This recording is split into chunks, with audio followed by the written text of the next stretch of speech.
संगत का जो प्यार है ना गुरु जी के प्रति वो बढ़ता ही चला जा रहा है। और आपको पता है जैसे जहाँ भी सत्संग होता है, आज जैसे यहाँ फरीदाबाद में क्या नाम है, इंद्रप्रस्थ कॉलोनी, मुझे हमें नाम भी नहीं पता होता, मैंने अपने हस्बैंड से कहा, कहते वो तो ITO के पास है इंद्रप्रस्थ था, मैंने नहीं वहाँ नहीं, हम जा रहे फरीदाबाद जा रहे हैं। तो आज फरीदाबाद की संगत को गुरुजी ब्लेस करने हैं, सबको करते हैं और यहाँ और भी सत्संग होते होंगे। पर जब गुरुजी आते हैं ना संगत जी, बहुत सारी खुशियाँ लेके आते हैं, याद रखना, और बरकतें ही बरकतें होती हैं। गुरुजी अपने सेवादारों को भेजते हैं, अपनी संगत को भेजते हैं संगत के रूप में। कभी भी गुरुजी आते हैं, वो चाहे उसकी उनकी बेटी हो बनी हो, चाहे उनकी बहन हो, चाहे उनकी माँ हो, किसी भी रूप में गुरुजी उनको ब्लेस कर ही देते हैं। जब खुशियाँ लेके आते हैं ना तो जिंदगी हमारी पूरी बदल जाती है। जब हम घर में सत्संग रखते हैं, गुरु का सत्संग रखते हैं, गुरु गद्दी लगाते हैं, ऐसे तो रोज हमारे घर में गुरुजी बैठे होते हैं, रोज हमारे मन में गुरुजी हैं, हमारे दिल में, हमारी रूह में बैठे हैं, हमारे परमात्मा हमारे घर में विचरण करते हैं। पर जब हम गुरुजी गद्दी लगा के स्पेशल ओकेजन बनाते हैं कि आज गुरुजी स्पेशल तरीके से आएंगे, किसी को डिनर में बुलाते हैं ना, लंच में बुलाते हैं, तो बड़ा अच्छा अरेंजमेंट करते हैं, पूरा घर हम साफ करते हैं और कोशिश करते हैं कोना कोना घर का साफ करें। जैसे दिवाली हो, गुरुजी आते हैं तो हमारी दिवाली होली सब हो जाती है और जिंदगी पूरी बदल जाती है। ऐसा नहीं है, अब कई लोग सत्संग YouTube पे डालूंगी तो लोग मुझे बोलेंगे आंटी हम तो सत्संग ही नहीं करा पाते हैं। मैं एक ही बात आपसे कहना चाहती हूँ, आपको सत्संग के लिए कोई भी ताम झाम करने की जरूरत नहीं है संगत जी। अगर आपकी पहुँच में नहीं है, आपकी कैपेसिटी नहीं है, तो आप घर में जो भी रुखा सूखा जो भी आप दाल रोटी खाते हो वही आप भोग लगा दो। कोई ज़रूरी नहीं है आपको इतनी सारी संगतों को बुलाना है। अगर आपको भगवान ने दिया है तो आप बुलाओ, लेकिन अगर आपको लगता है कि नहीं मैं इतना नहीं कर पाती हूँ, और आजकल तो गुरुजी ने ये मैसेज करवाया है कि 2 से 4 का सत्संग हो या 3 से 5 का हो, स्नैक्स का रख लो खाली। अभी हम एक घर में गए थे, उन आंटी ने पहले बिस्किट खिला दिया चाय के साथ, बाद में सिर्फ एक समोसा दिया, तो क्या गुरुजी ने उनको ब्लेस नहीं किया होगा? जरूरी तो नहीं हमने लंगर प्रसाद ही बनाना है। आप नहीं बना पा रहे हो, बीमार हो, पैसे नहीं है, हलवाई से बना रहे हो, कर्जा लेके काम कर रहे हो, वो भी नहीं करना। कर्ज लेके कभी लंगर ना बनाना। पास में रब ने दिया है तो कहते हैं हजारों को खिला दो आप। उससे बड़ी जो बात होती है ना, ये लंगर, ये दान, ये पुण्य, ये सब हमारे साथ यहीं तक है जब तक हमारा इस जीवन में, हमारा ये मनुष्य जीवन है, ये हमारे साथ नहीं जाता। हमारे कर्म, अगर हम लंगर लगाते हैं, अगर हम किसी की सेवा करते हैं, किसी के बच्चे की पढ़ाई का खर्चा करते हैं, किसी के अनाथ बच्चों को पाल रहे हैं, या किसी अनाथ आश्रम में कुछ दे रहे हैं, किसी को बुजुर्गों की सेवा में कुछ लगा रहे हैं, वो हम अपने मन की तृप्ति के लिए करते हैं संगत जी। वो हम किसी गुरु के लिए, कोई भगवान के लिए नहीं हम कर रहे हैं। वो करने से करना जरूरी है, लेकिन आपने देखा होगा बड़े सारे लोग हैं जो ऐसे काम करते हैं और गाते फिरते हैं और फोटो में डालते रहते हैं, आज मैंने यहाँ कंबल बांटे, आज मैंने ये किया, आज मैंने वो बच्चे को दिया, आज मैंने कुत्ते को खाना खिलाया।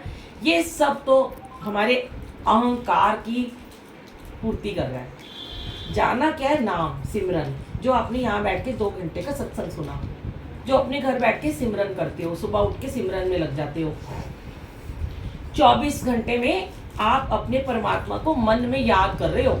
वो कहते हैं धूनी लगाने की जरूरत नहीं है कि तू ऐसे करके बैठेगा तभी मैं तुझे प्राप्ति दूंगा, या तू आंखें बंद करके बैठेगा तभी मैं तेरे को मिलूंगा।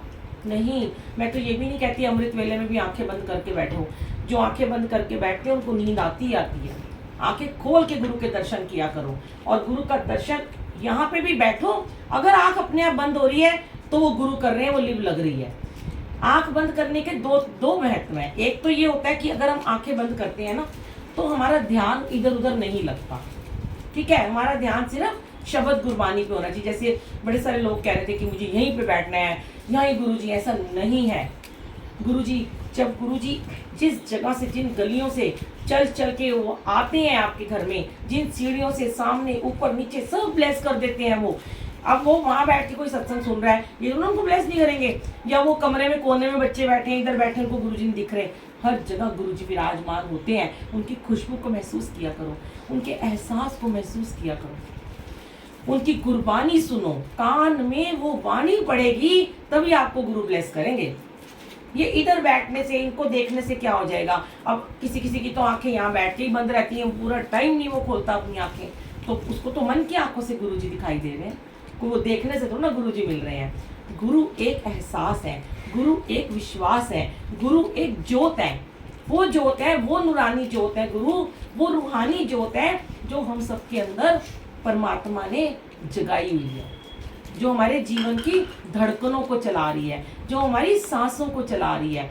जब तक हमारी सांसें चलती रहेंगी तब तक गुरु यहाँ पे दिल में बैठ के हमारे धड़कता रहेगा, उनका दिल भी। जब ये धड़कन बंद हो गई गुरु बाहर।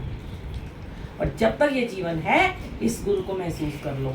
ये दुनियावी, ये तो हम अपने मन की तसल्ली के लिए लगाते हैं भाई, अच्छा लगता है, चोला लगाया, गुरु जी आए, गद्दी लगाई, गुरु जी आते हैं, गद्दी खाली नहीं है, यहाँ विराजमान होते हैं। लेकिन गुरु जी कहते हैं अगर तुम मेरी गद्दी नहीं भी लगा सकते तो मेरे स्वरूप की पूजा किया करो। छोटा हो, बड़ा हो, लॉकेट में हो, ना भी हो, आपका मंदिर है। मैं तो एक ही बात कहती हूँ, कई लोग मुझे ना मैसेज करते हैं, आंटी हमारे पास तो लॉकेट स्वरूप भी नहीं है, पता नहीं कौन कौन से गाँव में रहते हैं। मन तो बड़ा करता है कि वहाँ पहुँच जाऊँ और उनको दे आऊँ भेंट, पर नहीं जा पाते इतनी दूर दूर। तो मैं उनको ये कहती हूँ तुम्हारे मंदिर में कौन से भगवान है? कहते हैं हमारे मंदिर में माता रानी है, राम का दरबार है, कृष्ण है, लड्डू गोपाल है।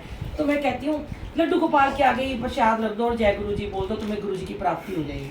वो तुम्हें दर्शन देंगे और कहने से कभी नहीं देते। जैसे इस बच्ची ने कहा कि मुझे ड्रीम दर्शन आए होंगे, तभी तो वो बोल रही है ना इसका मेरा कोई रिश्ता, ना मैं इसे कभी मिली, ना मैं जानी कौन है, ना मैंने इसकी फोटो देखी, ना ये बच्ची कभी मुझसे मिली, और इसको ड्रीम में गुरुजी आके बोल रहे हैं कि बुलबुल मेरी बेटी है। क्या कनेक्शन है भाई? यहाँ पे तो हम बिना जान पहचान के ही पहुँचते हैं जहाँ भी जाते हैं। जिसके घर भी कोई हमें बुलाता है, हमें पता तो ना होता है वो कौन है। हमें जो जानता है ना उसके घर तो गुरुजी हमें भेजते ही बहुत कम है, क्योंकि वहाँ पे थोड़ी दुनियादारी है। जब हम अनजान के घर में सेवा करने जाते हैं तो वहाँ पे ना हम पता क्या सोच के जाते हैं, हम इनके लिए नहीं आए, हम गुरु की सेवा में आए हैं। और जब आप निस्वार्थ भाव से गुरु की सेवा करते हो ना, गुरु जी ऐसे ही आके लोगों को मैसेजेस दे देते हैं। प्यार, वो उनका प्यार है, वो उसमें मुझे भी अहंकार नहीं कभी करना चाहिए कि उन्होंने मुझे अपनी बेटी कह दिया किसी के द्वारा।